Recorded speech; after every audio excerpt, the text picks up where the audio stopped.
La lectura del día de hoy se encuentra en Hechos capítulo 2, versículos 41 al 50 del 41 al 47, y dice así: en el nombre del Padre, del Hijo y del Espíritu Santo.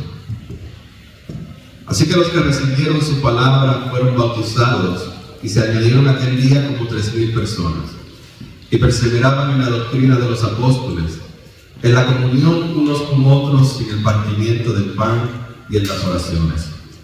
Y sobrevino temor a toda persona, y muchas maravillas y señales eran hechas por los apóstoles. Todos los que habían creído estaban juntos, y tenían en común todas las cosas, y vendían sus propiedades y sus bienes, y los repartían a todos según la necesidad de cada uno. Y perseverando unánimes cada día en el templo, y partiendo el pan en las casas, comían juntos con alegría y sencillez de corazón, alabando a Dios y teniendo favor con todo el pueblo.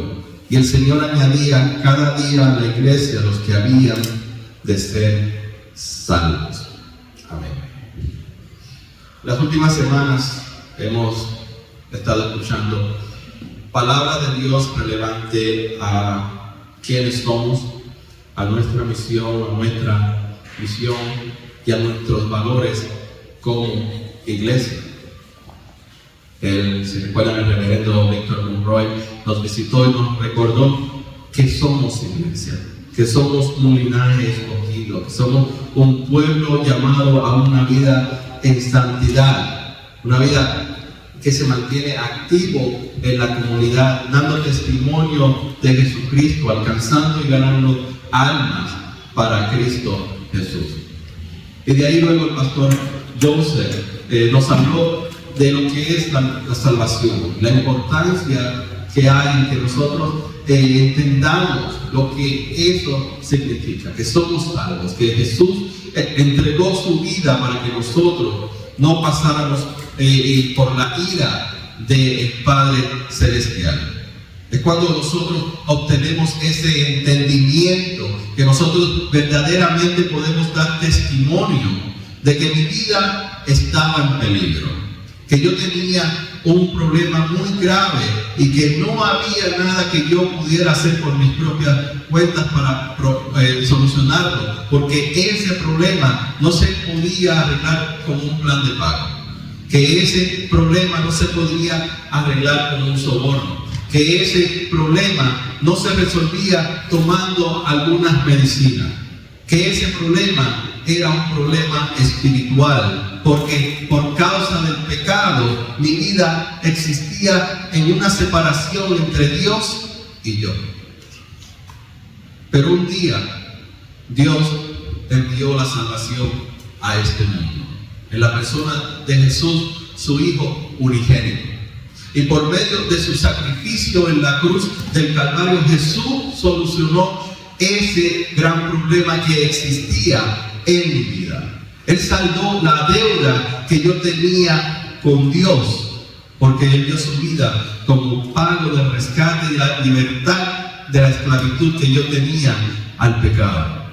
Y una vez yo comprendí lo que es mi salvación, yo pude compartir verdaderamente lo que es lo que el Evangelio nos revela. Que si yo no tenía a Jesús en mi vida, que si Dios no intervenía por mí, yo iba a recibir la ira de Dios, iba a recibir ese castigo, el cual yo no podía soportar. Pero una vez yo creí en Jesús, una vez Él vino a mi vida, yo no tengo por qué preocuparme por eso. ¿Por qué? Porque Él ha pagado por todos mis pecados. Él ha pagado por todos mis delitos. Él, que no fue pecador de ninguna manera, se hizo el pecador más grande de la historia de la humanidad al cargar con los pecados de todo el mundo en ese momento en la cruz. De eso nos recordó nuestro pastor Joseph cuando él predicó hace unas semanas atrás. Y debemos hacer énfasis en recordar y entender lo que la salvación significa para nosotros. Y luego el siguiente mensaje, después de la semana pasada, pues nos hablaron de los principios de nuestra misión y visión como iglesia. Una misión que es global, una misión que es para toda iglesia alrededor del mundo, que es ir y hacer discípulos a de todas las naciones. Es un mandato, es una orden directamente de Jesús justo antes de que Él ascendiera a los cielos. Fueron pronunciadas directamente desde sus labios y ha quedado registrado por cada uno de los 4 evangelistas, cada uno de los libros que conocemos como los evangelios, los primeros 4 libros del Nuevo Testamento. Para que no se nos olvide que tenemos una misión clara: ir y hacer discípulos en todas las naciones. No solo eso, sino que también nos dice que una vez hagamos esos discípulos, debemos bautizarlos en el nombre del Padre, del Hijo y del Espíritu Santo. Esa es la misión que tenemos. Pero también se nos habló de una misión como iglesia. Y la misión para esta iglesia es que nosotros veamos vidas transformadas. Que toda la vida que entre por esa puerta, toda persona que busque la salvación, toda persona que esté necesitada de un Salvador, pueda hacerlo por medio de su fe en Jesucristo y la obra santificadora del Espíritu Santo. Y eso nos incluye a cada uno de nosotros. Nuestras vidas deben ser transformadas. Usted hace un punto de comparación entre el antes y después en que usted le entregó su vida a Cristo. Usted tiene que entender que ha habido un cambio, que ha habido una transformación en su vida. Y que esa transformación no fue simplemente por algo que usted ha hecho, unos cambios que usted ha hecho en su vida, sino que el Espíritu Santo ha venido obrando en su vida y ahora está usted produciendo frutos de esa obra que el Espíritu Santo está haciendo y continúa haciendo en su vida. Y lo último de lo cual se nos habló la semana pasada fueron de los valores de la iglesia, que fueron el amor, la santidad, la integridad, la excelencia y el servicio. Y se nos habló de cada uno de ellos brevemente, y el viernes una vez más los repasamos en el estudio bíblico. Pero yo les pregunto, ¿cómo se ve esa visión? ¿Cómo se ve esa visión y cómo se ven esos valores haciendo presencia y en acción en la iglesia? Podemos encontrar en la Biblia, en algún lugar de la Biblia, un ejemplo de estas cosas. Y la respuesta es, por supuesto, que sí. Porque si vamos al libro histórico del Nuevo Testamento, que es el libro de los Hechos de los Apóstoles, vemos que el doctor Lucas pues nos dejó en este capítulo 2 un retrato de lo que era la vida de los primeros cristianos que asistían a la iglesia, los primeros que recibieron el Espíritu Santo, los primeros que escucharon la palabra predicada, los primeros que dieron ese paso hacia adelante y fueron bautizados en el nombre del Padre, del Hijo y el Espíritu Santo, y comenzaron a congregarse como iglesia. Ese es el cuadro, el retrato que Él nos pinta aquí en el capítulo 2, versículos 41 al 47 del libro de los Hechos. Y no es en el único lugar donde Él lo hace. Él lo hace varias veces a través del libro para que recordemos y para que entendamos cómo era la vida de aquellos cristianos en aquellos momentos. Para que nosotros podamos poner un punto de comparación entre lo que ellos pasaban y lo que nosotros estamos pasando y decir, ¿realmente estamos haciendo las cosas bien en nuestra iglesia? ¿O estamos tan distantes de cómo era la vida en aquellos tiempos, cuando en realidad no había muchas divisiones doctrinales, cuando no había un tirijana entre lo que yo pienso y lo que tú piensas, sino que la doctrina era aún pura, porque venía directamente de Jesús a los apóstoles, y los apóstoles estaban encargando de enseñarle a todo nuevo creyente. ¿Okay? El pasaje ya lo leímos. Y quiero que sepan que este pasaje viene justamente después de que la iglesia fue oficialmente inaugurada con el cumplimiento de una promesa. Miren que en el Evangelio según San Juan, Jesús le anuncia a los 11 discípulos, porque Judas ya no estaba entre ellos en esos momentos, que el Padre enviaría a otro consolador que estaría con ellos para siempre. Ese consolador no es otro que el Espíritu Santo, el cual Jesús, momento antes de su ascensión, dice que todo aquel que estaba allí, le dice a todo aquel que estaba allí presente, siendo testigo de ese momento, le dice: pero recibiréis poder cuando haya venido sobre nosotros el Espíritu Santo, y me seréis testigos en Jerusalén, en toda Judea, en Samaria y hasta lo último de la tierra. La esperanza de todo creyente en aquel tiempo era que Jesús regresaría de inmediato, que no pasaría mucho tiempo hasta la próxima vez que ellos le volverían a ver a su Señor y Salvador entre ellos. Ellos esperaban que Él regresaba, pero Jesús en ningún momento les dijo: yo volveré en varios días. Él no les dijo: yo volveré unas cuantas semanas, espérenme cierta cantidad de meses. Él no les dio ningún tipo de medida de tiempo. Jesús simplemente les dijo: esperen la venida del Espíritu Santo. Hermano, no pasó mucho tiempo. Ellos no tuvieron que esperar décadas. Ellos no tuvieron que esperar 2 semanas para que se cumpliese esta promesa. Solamente tuvieron que esperar unos 10 días. Y un grupo de creyentes, alrededor de 120, nos dice Lucas, el evangelista, estaban reunidos en un cuarto, en la segunda planta de una casa, en el aposento alto, nos dice la Biblia. Estaban orando, estaban unánimes, cuando de repente sucedió algo sobrenatural. Y es que el Espíritu Santo, el cumplimiento de aquella promesa, había sucedido.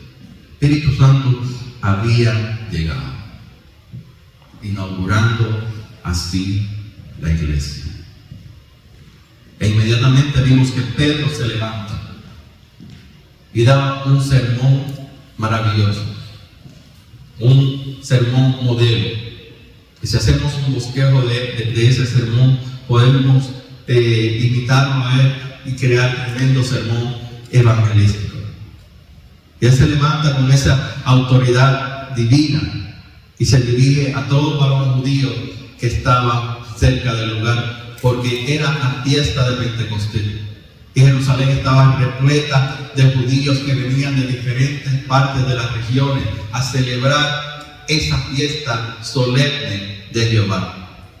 Y cuando Pedro predicó, hubo un cambio en los corazones de todas aquellas personas. Ellos sintieron algo y se arrepintieron de sus maneras de vivir. Se arrepintieron de sus pecados. Ellos creyeron en la palabra que estaba siendo predicada y se bautizaron. Tomaron ese paso de fe. Y la pregunta que se hace todo aquel que viene y entrega su vida a Jesús es: ¿y ahora qué? ¿Cuál es el próximo paso que yo debo tomar? ¿Cómo entenderé lo que se espera de mí?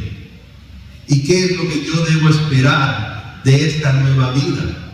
¿Qué es lo que yo debo esperar de esta familia en Cristo Jesús?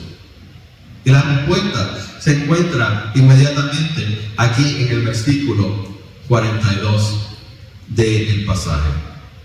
Dice que ellos perseveraban en la doctrina de los apóstoles. Dice que ellos perseveraban en la doctrina de los apóstoles. Es necesario que perseveremos en la enseñanza bíblica de la palabra de Dios. Eso es lo que significan estas palabras. Esa es la primera marca que distingue a una iglesia: la enseñanza de la palabra.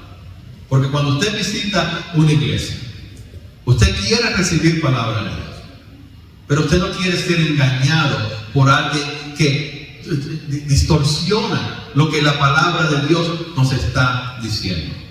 Así que lo primero que ellos hicieron fue endoctrinar a estos nuevos creyentes. Ellos se dedicaron todo su tiempo a que ellos estuvieran claros en qué es lo que Dios esperaba de ellos. Estas personas, recordemos, tenían un trasfondo judío, al igual que los apóstoles, venían de un trasfondo judío. Ellos ya tenían sus costumbres, ellos ya tenían sus creencias, ellos ya tenían su mente programada para ciertas cosas. Por lo tanto, ellos de cierta manera tenían que desaprender ciertas cosas para poder darle lugar a la nueva enseñanza que ellos estaban recibiendo.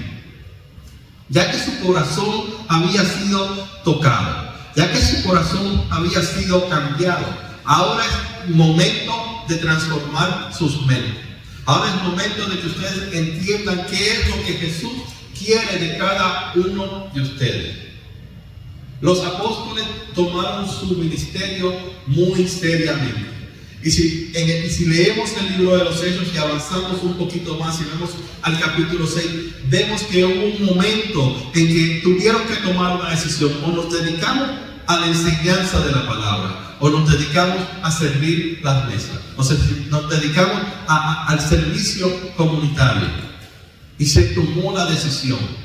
Nosotros fuimos preparados por el Señor por 3 años para este momento, para que nosotros podamos endoctrinar a cada una de las nuevas almas, para que nosotros podamos enseñarles todo lo que Jesús nos enseñó a nosotros. Y eso es muy difícil aún en estos tiempos de hacer, porque muchas personas van a entrar por esas puertas que vienen de diferentes iglesias y ya tienen en su mente ciertos conceptos, tienen en su mente ciertas ideas. Y si nosotros no nos preparamos, si no perseveramos en el estudio de la palabra, ¿cómo nosotros vamos a poder enseñarles a esas personas lo que verdaderamente Jesús quiere que nosotros sepamos por medio de ellos? Si nosotros no estamos entendiendo la palabra, ¿cómo podemos compartirla con alguien sin error? Un perfecto ejemplo es cuando vemos que el idioma venía leyendo la Biblia, venía leyendo un pasaje en el libro del profeta Isaías.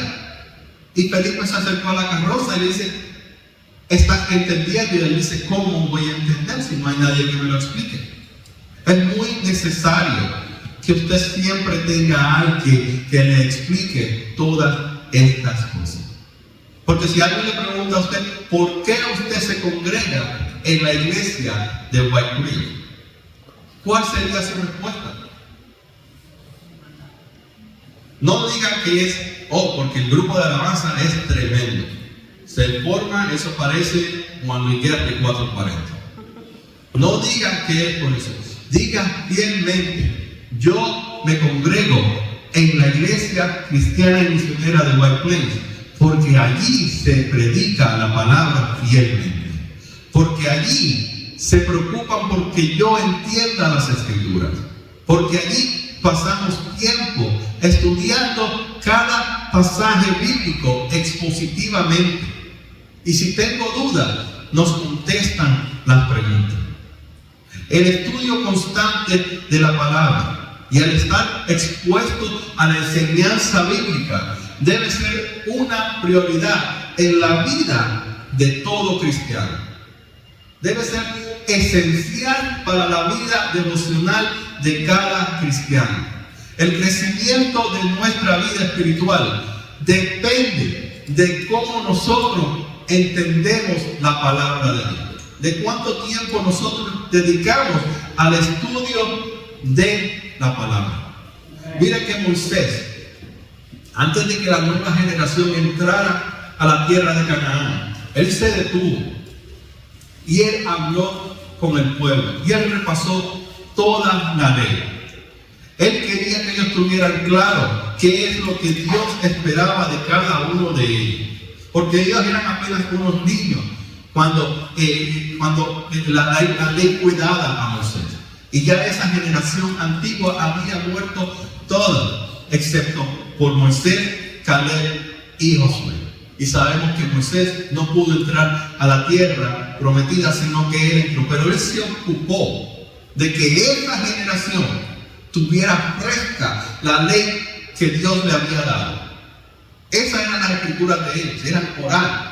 Pero él se encargó de repasar esta ley con ellos, para que la tuvieran presente, para que estuviera en sus corazones, en su mente, frescamente. Esdras, cuando regresaron del cautiverio, leyó la palabra todas las mañanas a la congregación. Y tenía personas que interpretaban la ley para todo aquel que no entendiera. Porque el estudio de la palabra es muy importante y esencial. La iglesia de Antioquía, una vez más en ellos, cuando fue fundada, ellos mandaron a buscar maestros, porque estaban llegando muchas personas que no eran judíos, personas gentiles, personas que no pertenecían a la religión judía. Ellos querían aprender acerca de Jesús. Ellos querían aprender cómo vivir una vida en santidad. Y para eso tenían que aprender lo que la palabra de Dios dice. Así que ellos mandaron a buscar maestros. Bernabé llegó y dijo: esto es mucho para mí. Y ahí fue cuando él fue a Tarso, y encontró a Saulo y le dijo: ven conmigo a este proyecto, a este experimento, a esta iglesia que está siendo plantada, formada y creciendo en Antioquía. Y ahí estuvo Saulo en esos momentos, pero Pablo enseñando junto con Bernabé. Y cuando volteamos la página y vamos al siguiente capítulo, lo primero que nos dice es que en esa iglesia había maestros, había profetas y había personas preparadas.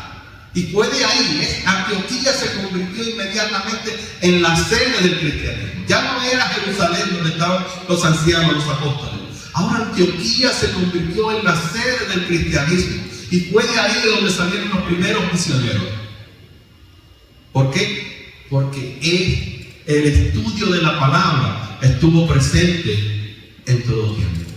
Y Pablo, en su despedida de los ancianos de Éfeso, les dijo: ustedes bien saben cómo no rehuí declararles nada que fuera útil y de enseñarles públicamente. Donde quiera que Pablo iba, donde quiera que había alguien escuchando, Pablo aprovechaba el tiempo para predicar. Y no solo eso, una vez que esa iglesia estaba plantada, él no se iba inmediatamente.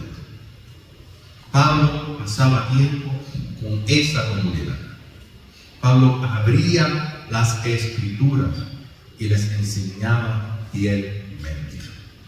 Para eso Pablo fue preparado durante toda su vida. La ciudad de Tarso no era cualquier ciudad, era una ciudad importante, era casi una metrópolis. Ahí habían buenas escuelas. Y Pablo lo dice en una de sus cartas: yo en mis estudios sobresalía más allá de mis compañeros de clase. Ya lo enviaron a Jerusalén a estudiar bajo uno de los mejores maestros o rabíes que tenían en ese tiempo, Gamaliel. Y él sobresalía en sus estudios. Él fue preparado por el Señor para este llamado, para que cuando él fuera a los gentiles, él supiera cómo enseñarles. Sus talentos no fueron desperdiciados. Y él no era tímido a la hora de hablar. Y él no se aguantaba a la hora de enseñar. Todo lo que él sabía, él quería que usted lo conociera también. Porque en algún momento él sabía que él iba a estar allí presente. Pero alguien tenía que cargar la antorcha. Alguien tenía que llevar la palabra a esas nuevas almas que se iban a continuar añadiendo a la iglesia. todo lo que él sabía acerca del Evangelio, él lo compartía con toda alma que venía a los pies de Jesús. Él lo enseñaba todo, porque él conocía tanto lo que Jesús quería de él, pero él también conocía lo que el Padre ya le había dado al pueblo israelita. Para él no había un límite. La doctrina dentro de la iglesia es primordial. Dice la palabra que el pueblo muere por falta de conocimiento. También nos dice que la verdad nos hará libres, que la verdad nos santifica, y esa verdad es la palabra de Dios. Nosotros debemos constantemente profundizar en ella, tanto si somos nuevos en la fe, como si llevamos décadas caminando con el Señor. Nuestra hambre de querer aprender más de la palabra de Dios, nuestra sed de querer tomar más de esa fuente, no debe parar nunca, no debe saciarse. Nunca debemos decir ya sé demasiado, ya no necesito estudiar más, ya no necesito levantar otro libro y abrirlo y leerlo. Todo lo contrario, usted debe leerlo todo, retenerlo luego y desechar lo que no sirve. Pero comience con la palabra de Dios. Y no tengan miedo a levantar otros libros de otros maestros, porque el Señor durante los siglos, durante las eras, ha levantado hombres y los ha utilizado y le ha dado la iluminación para que usted y yo nos beneficiemos de esas palabras que Él le ha dado a esos hombres. No todo lo vamos a encontrar por nosotros mismos. Esta vida de cristiano no es para caminarla solo, no es para vivirla solo. Esa no es la intención de Jesús. Por eso Él hizo discípulos. Él hizo discípulos y le dice: vayan y hagan discípulos. Ustedes caminaron conmigo, ahora vayan y caminen con alguien. Nosotros constantemente debemos tener a alguien en quien nosotros podemos, con quien nosotros podemos caminar. Y esta enseñanza, como les digo, no es solamente para los nuevos en la fe. Porque cuando Pablo le describe a su hijo espiritual Timoteo y le dice: procura venir a verme pronto, trae a Marcos conmigo. ¿Qué es lo que es Marcos, no? Aquel que lo abandonó, el escritor del segundo libro del Nuevo Testamento. Tráelo a él contigo. Cuando vengas a visitarme, que sea pronto, tráelo a él conmigo. Le dice: trae la capa que dejé en Troas. ¿Saben qué más le dice? Trae los libros, especialmente los pergaminos. Pablo, el apóstol de los gentiles, un teólogo por excelencia, el autor de la carta a los romanos, está pidiendo sus libros. No era para ponerlos en las tablillas, porque Pablo estaba a punto de morir. Era para que el tiempo que a él le quedaba con vida, él siguiera estudiando la palabra de Dios. Sea en ese calabozo donde él estaba escondido, pero él quería estudiar la palabra de Dios.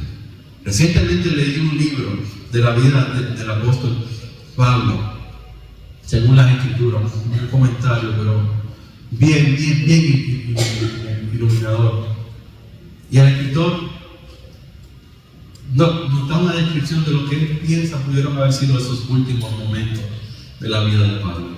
Él dice: solo imagínense ese cuartito pequeño, porque el escritor dice que él visitó el lugar donde se cree que fue ese calabozo donde Pablo estuvo. Ese cuartito pequeño, oscuro, donde solamente entraba un rayito de sol, un rayito de luz, y Pablo está pidiendo sus libros para él poder leer, para él poder estudiar.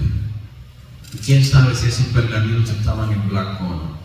Pero usted se imagina que si esos pergaminos no estuvieran en blanco, Él hubiera escrito cualquiera de las cartas en esos pergaminos, cartas de las cuales nosotros nos beneficiamos hoy en día. Pablo, en esos últimos días, él deseaba tener sus libros para el estudio personal de la palabra. Libros que él estudiaría con ese poco de tiempo, de vida que les quedaba. Y si nosotros estamos llenos de vida, y si nosotros no estamos en el peligro de perder su vida como la tenía Pablo en aquellos momentos, nosotros también debemos anhelar estudiar la palabra de la misma manera que él la tenía. La enseñanza bíblica, dentro y fuera de la iglesia, es la base de la vida y la cultura de la iglesia en la que usted se congrega. Dice en Juan que cuando usted conoce la verdad, le hará libre. Aférrese a esa verdad. Aférrese a esa verdad. Y continúe deseando seguir descubriendo cosas nuevas acerca de ella. Porque si usted se detiene en el mismo versículo por días, por semana, el Señor le va a hablar, le va a seguir añadiendo a su entendimiento de lo que Él quiere que usted entienda y comprenda de esa palabra. Y si hay algo que usted no entiende, acérquese a alguien que usted considere que tiene un mayor conocimiento de todas estas cosas. Y eso es lo que estaba sucediendo en la vida de estos primeros cristianos. Estaban convirtiéndose a algo nuevo, a algo revolucionario. Y ellos no podían simplemente decir bienvenido a la familia y olvidarse de ellos. No. Ellos tenían que ahora ser parte de esta familia en todo aspecto de sus vidas. La segunda marca que distingue a una iglesia nos dice que es en la comunión unos con otros. Esa una unidad en el espíritu que ellos debían tener. Ellos debían compartir tiempo juntos. Y hablamos brevemente acerca de esto en una de las prédicas pasadas, de lo que es la unidad de la iglesia, de lo que es la unidad en el espíritu. Cuando nosotros visitamos estos temas, nosotros señalamos que hay ciertas virtudes, que hay ciertas cualidades que nosotros debemos mostrar como una iglesia unida. Dijimos que la unidad, en la iglesia debe existir la unidad. No podemos ninguno de nosotros pensar que somos más que nuestro hermano, que sabemos más que nuestro hermano. Todo lo contrario. Debemos tener la capacidad de no tener una opinión más alta de nosotros mismos, sino que es mejor pensar que cada uno de nuestros hermanos sabe más de la Biblia que nosotros. Que cada uno de nuestros hermanos tiene un poquito más de sabiduría que nosotros. Y escuchar el consejo que cada uno de los hermanos tenga, porque hay palabra para cada uno de nosotros, sin importar su edad, sin importar cuánto conocimiento o estudio académico usted tenga. Usted debe ser humilde ante todas las circunstancias. Porque cuando alguien entra por ahí, por esas puertas, y lo conoce a usted nos va a presentar todos sus certificados de la Universidad de Harvard, de Oxford, todos sus doctorados. Usted se va a presentar con su nombre. Pablo en su epístola muchas veces simplemente decía: yo soy un esclavo de Cristo. Una vez más, el apóstol de los gentiles, el hombre que escribió 13 de los 27 libros del Nuevo Testamento, simplemente un esclavo de Jesucristo. No su doctorado, no su educación, un hombre humilde en todas las cosas, un hombre que trabajaba por lo suyo, no un hombre que llegaba a los lugares: yo soy Pablo, ¿quién me va a servir? No. Él dice: yo trabajé por lo mío, para que ustedes supieran que yo era carga para ustedes. era un hombre humilde, a pesar de todos los triunfos y todos los logros que él había adquirido y obtenido por toda su vida. Otra de las cualidades de esta unidad en el Espíritu, dijimos que es la mansedumbre, que es la capacidad de indignarse ante la injusticia y los sufrimientos de los demás, pero nunca indignarse ante las injusticias y los insultos de los que somos objeto. Hagamos todo con mansedumbre, sirvamos con mansedumbre, seamos mansos, pero no nos riamos de las cosas malas que le pasan a los demás. Esas cosas nos deben de doler a cada uno de nosotros. Y cuando vemos ese tipo de cosas, es entonces que debemos levantar nuestra voz. Son marcas distinguibles de la unidad en el Espíritu. La paciencia, que es la disposición de mantener la calma ante cualquier tipo de provocación prolongada. Hay que ser pacientes, porque estamos tratando con otras personas que tienen personalidades diferentes a las de nosotros. Y hay veces que alguien va a hacer algo que nos va a ofender. Y hay veces que nosotros vamos a hacer algo que va a ofender a alguien. Pero hay que ser paciente ante todas estas cosas. Y hay que aclarar cualquier malentendido antes de que se haga más grande de lo que es. Pero tenemos que entender que estamos tratando con personas que son diferentes de nosotros. Que eventualmente todos vamos a estar unánimes en algo. Porque tenemos al Espíritu Santo que nos une. Y ese Espíritu nos va a dar esa paciencia que tanto nosotros anhelamos. Tenemos que tener amor como iglesia. En cuanto al amor, si ustedes recuerdan que el amor cristiano en aquellos tiempos era algo nuevo, era algo diferente para aquel mundo antiguo. Era tan nuevo. Recuerda que era algo tan nuevo que tuvieron que usar una palabra rara en griego y darle un nuevo sentido a lo que es el amor cristiano, a lo que es el amor dentro de la iglesia. Es el amor ágape. También les dije que el amor cristiano es una virtud de la mente, pero que también es una virtud del corazón que nos impulsa a no sentir ningún tipo de venganza. Más bien debemos buscar el mayor bien posible para todos, sean como sean.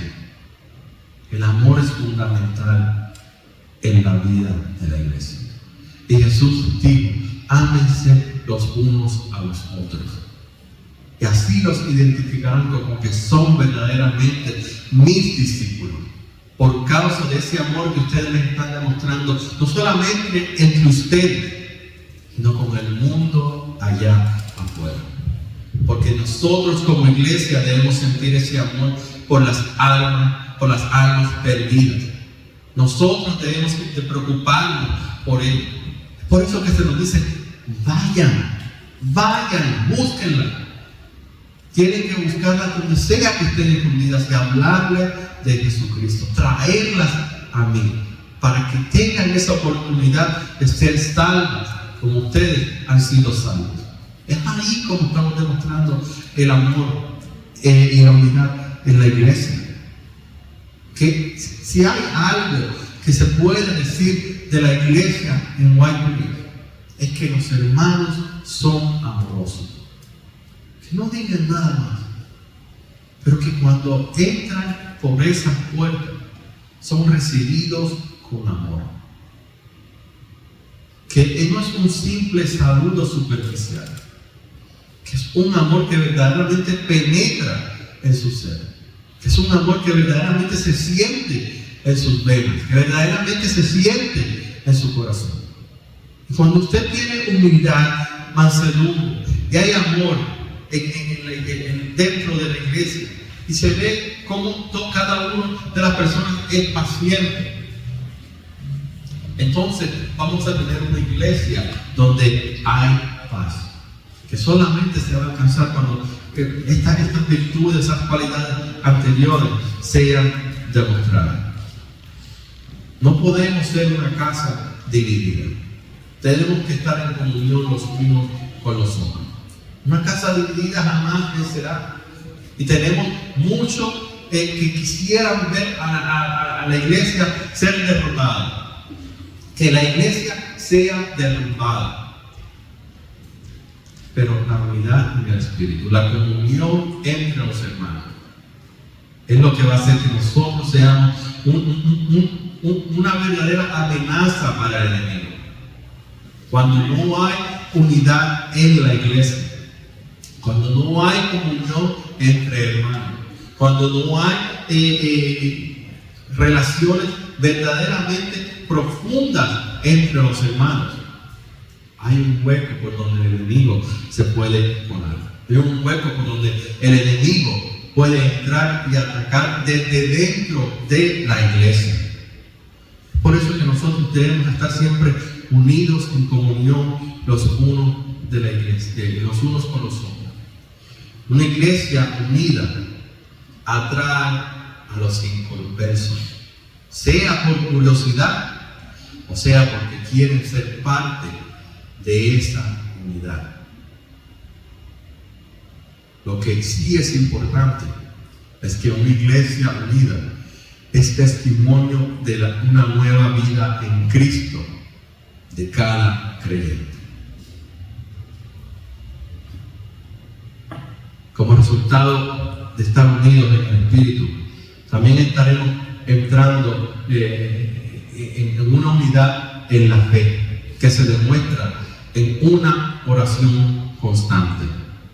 Vemos que dice en el partimiento de pan. La comunión existía en el partimiento del pan y en las oraciones. Ellos pasaban, comían sus meriendas juntos, sus cenas juntos, pero ellos estaban juntos orando en todo momento. No hay situación, escuchen bien, no hay situación que Dios no resuelva cuando hay un pueblo unido en oración. No hay ninguna situación que Dios no resuelva cuando el pueblo unido la pone en las manos de Dios en oración. En Hechos capítulo 3, Pedro y Juan sanan a un paralítico. Un milagro maravilloso. Algo por lo que se debe, todos en el pueblo se asombraron. Todos deberían estar sumamente contentos, excepto los líderes religiosos. Y vemos que en el capítulo 4, Pedro y Juan son llevados ante el concilio. Y tienen una especie de juicio raro ahí en contra de ellos. Pero vemos que Pedro y Juan no se dejan intimidar por las amenazas de este concilio judío. Y ganan el caso. Lean el capítulo para que ustedes vean la manera maravillosa en que ellos ganan ese caso. Y cuando ellos son dejados en libertad, ellos van a donde el resto de los creyentes y le cuentan qué fue todo lo que había sucedido. ¿Y saben cuál fue la reacción de la iglesia en ese momento? No fue decir, agarren sus bates y vamos para allá. Vamos a entrarle a batazo al concilio. No se va a salvar ninguno. Somos más nosotros que ellos. Vamos a buscar vengarnos por hacerle estas cosas a nuestros hermanos. No. Eso no fue lo que ellos hicieron. Ellos se unieron en oración y alzaron la voz a Dios unánimes. Y las peticiones que ellos les hicieron al Señor, ustedes dirán, pero ¿por qué piden estas cosas y no piden venganza? No. Ellos dicen, Señor, nos llevaron a ese juicio por predicar en tu nombre. Danos más valor para seguir predicando. Señor, mira las intenciones de nuestros enemigos. Tú encárgate de ellos. Señor, por favor, haz señales, responde nuestra oración. Y el lugar tembló en respuesta a esa oración. Esa oración fue aceptada por Dios. La oración es el arma más poderosa que la iglesia tiene. No son nuestras propias habilidades. No es porque nosotros somos primos de ramo y nadie puede con nosotros. No es porque tenemos entrenamientos militares. Es porque todo lo que ponemos en las manos de Dios en oración está en sus manos. Y nadie más podrá vencer a una iglesia que pone sus situaciones, sus problemas, sus preocupaciones en las manos del Señor. Jesús llevaba una vida de oración. Constantemente, cuando leemos los 4 evangelios, vemos que constantemente Jesús se apartaba a orar. Si Jesús oraba, ¿por qué nosotros no oramos? El rey David, ese gran guerrero, el rey más grande que tiene la nación de Israel, él tenía una vida de oración. Muy importante era para él tener esa vida de oración. Los profetas que llevaban el mensaje de Dios al pueblo, que llevaban el mensaje de Dios a los reyes, ellos tenían una vida de oración y comunión con el Padre Celestial. La oración nos conecta con Dios y nos mantiene esa puerta de comunicación abierta con Él. Debemos orar constantemente y cuando lo hacemos unidos, aún más. Los martes aquí es un tiempo maravilloso, cuando los hermanos se reúnen y oran, presentan sus peticiones delante del Señor, oran los unos por los otros, ponen esas preocupaciones delante del Señor, porque hay una confianza, hay una convicción de que el oído del Señor está inclinado a esa oración y que esa oración será respondida. La iglesia debe estar en oración unida continuamente, especialmente en tiempos difíciles, los cuales estamos viviendo. Hay un ataque constante en contra de la iglesia. Todo lo que es bueno, el mundo lo llama malo. Todo lo que es malo, el mundo lo llama bueno. Y vemos como constantemente líderes en diferentes iglesias están siendo atacados, están cayendo en situaciones pecaminosas. Pero ¿dónde está el pueblo orando con todos esos? Recientemente hay un pastor que dio un mal consejo según la opinión pública, pero nadie se puso a decir oremos por él para que el Señor le dé claridad. Sino lo que decían es, no, él tiene que ser removido de su cargo. Pero no entendían por qué él estaba dando ese consejo. Y el consejo para muchos sí, parece muy malo. Pero si usted se pone a pensar por qué él dice eso, quizás él no estaba tan mal. Pero todo hay que ponerlo en las manos de Dios. Él es quien conoce el corazón de esa persona. Él es quien conoce las verdaderas razones y motivos por los cuales Él dijo esas cosas. Pero si somos todos hermanos en Cristo, si somos todos unidos por el Espíritu, oremos por ese pastor, oremos por ese hermano. No lo apedreemos cuando está caído. Ayudemos a levantarse. Ayudémosle a que se restaure una vez más. Porque quizás sí fue un juicio grave, quizás toda su vida él ha pensado así, pero quizás no. Quizás simplemente fue un malentendido. Pero ¿qué estamos haciendo nosotros? Pongamos todo ese tipo de situaciones en las manos del Señor. La iglesia debe alabar a Dios. Eso se nos dice aquí en el versículo 47, que la iglesia estaba alabando a Dios. El versículo 47 nos dice que ellos continuaban alabando continuamente mente a Dios. Ese modelo a seguir de la iglesia primitiva. Ese modelo nos deja saber que es necesario que nosotros adoremos a Dios. Amén. Jesús dijo que el Padre busca verdaderos adoradores que lo hagan en espíritu y en verdad. O sea, que verdaderamente sientan esa necesidad de alabar al Señor. Que la alabanza no sea parte de sus labios. Porque la alabanza es una manera de agradecerle a Dios por todo lo que Él hace en nuestras vidas. Por todo lo que Él hará, que aún nosotros no estamos viendo en nuestras vidas, pero que Él ya lo vio desde hace un principio. Debemos agradecerle a Dios por todo lo bueno. Debemos agradecerle a Dios por todo lo malo. Porque las cosas que nosotros miramos como que son experiencias malas en nuestra vida, nos están preparando para algo. ¿Para qué nos está preparando Dios? ¿Te han puesto a pensar en eso alguna vez? ¿Para qué me está preparando Dios que las cosas no me salen como yo espero que me salgan?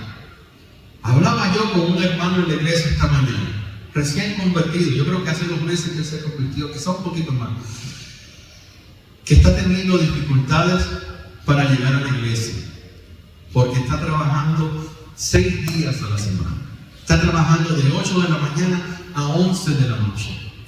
En un lugar donde están supuestos a ser 3 o 4 empleados, está solamente él solo.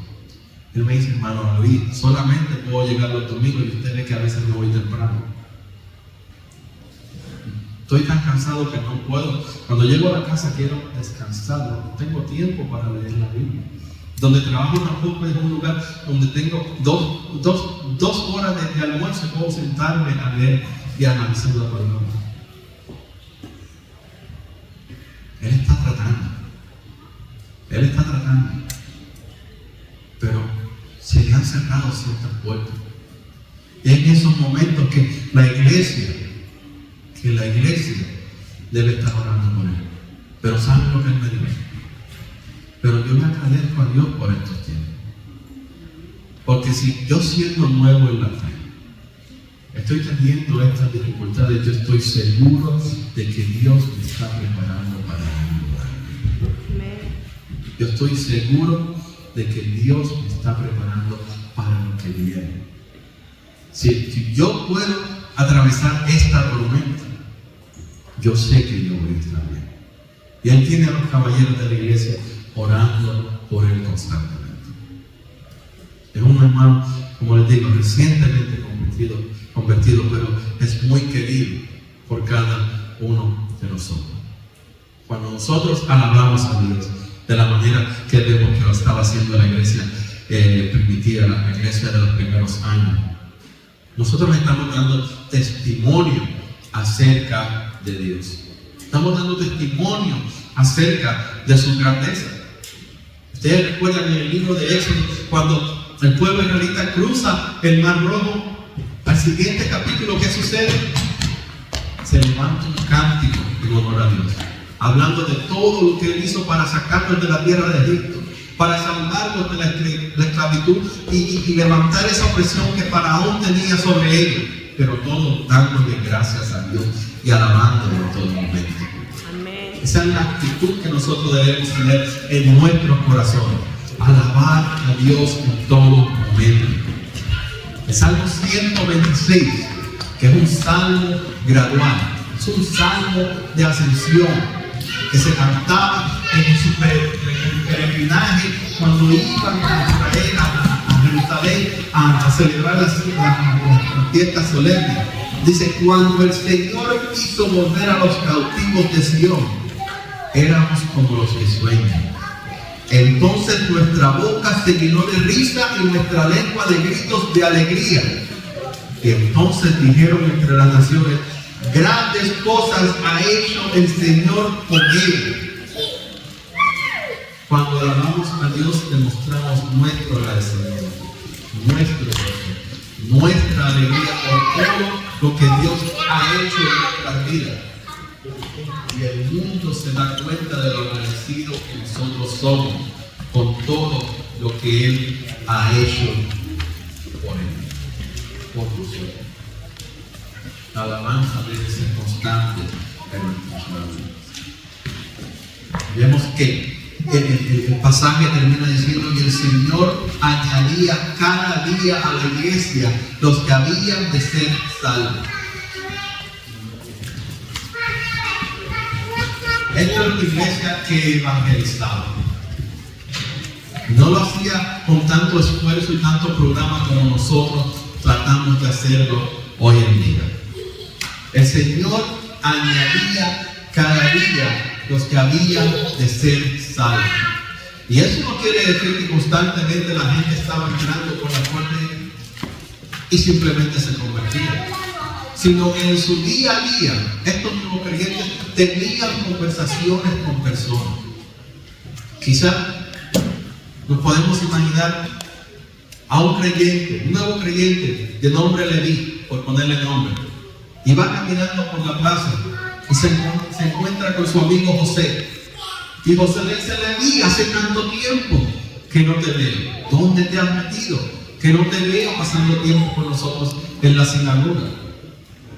Y Leví le dice: no, sí, es verdad, es cierto. Es que no sé si has escuchado de esta nueva secta que siguen a Jesús. No sé si has escuchado de lo que sucedió el día de Pentecostés.